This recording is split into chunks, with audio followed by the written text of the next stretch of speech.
गुणा की समझ बेसिक कोर्स नंबर 22 जो कि पॉकेट डायरी पॉकेट पीडीएफ मिली थी हम शिक्षकों को 31 मार्च तक 25 कोर्सों को पूरा करने के लिए।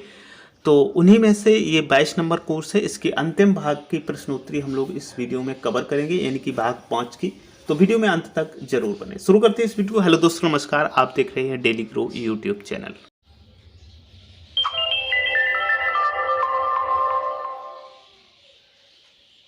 गुणा की समझ, इसमें आकलन है, इनके अंतिम भाग की प्रश्नोत्तरी हम लोग इस वीडियो में देखने वाले हैं। तो शुरू करते हैं। सबसे पहला प्रश्न यहाँ पर आ जाता है, प्रियंका की कक्षा में बच्चों को 7 खिलौनों की एक पोटली लाने को कहा गया। ऐसी 21 पोटलियाँ आईं। इस सवाल को हल करने के लिए इसे किस तरह से लिखा जा सकता है? आप एक से अधिक विकल्प चुन सकते हैं। तो यहाँ पर आप देखेंगे तो यहाँ पर दूसरा और चौथा विकल्प सही है। आगे दूसरा प्रश्न है, आशुतोष ने गुणा का ये सवाल इस तरह हल किया। जैसे कि आप देख पा रहे हैं 24 गुणा 15 इस प्रकार से सॉल्व किया। आशुतोष के शिक्षक को आप किस अवधारणा पर और काम करने का सुझाव देंगे? आप एक ही विकल्प चुन सकते हैं। तो यहाँ पर स्थानीय मान की समझ सबसे उपयुक्त विकल्प है। आगे एक और प्रश्न आ जाता है, मास्टर जी ने ये अपनी कक्षा में ये सवाल करवाया। इस सवाल को करवाते समय 0 को 34 से गुणा करने पर शून्य क्यों आएगा? इसके ये कारण दिए।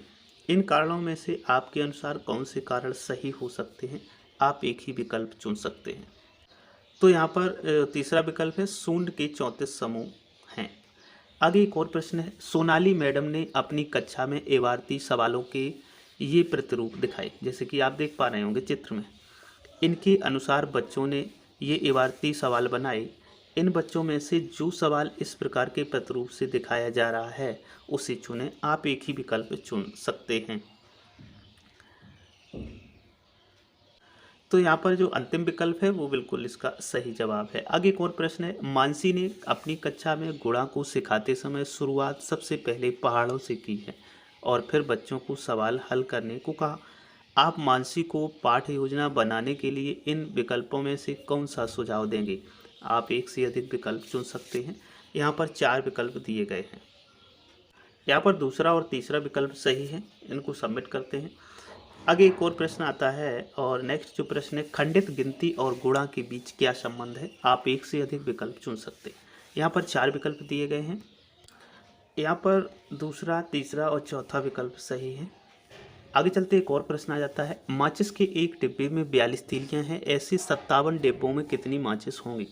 इस समस्या को हल करते समय शिक्षक ने इन सवाल को बोर्ड पर ऐसे लिखा, 42 गुणे 57, और बच्चों ने कॉपी में ऐसे लिखा, 57 गुणा 42। कौन सा तरीका सही है और क्यों? आप एक ही विकल्प चुन सकते हैं।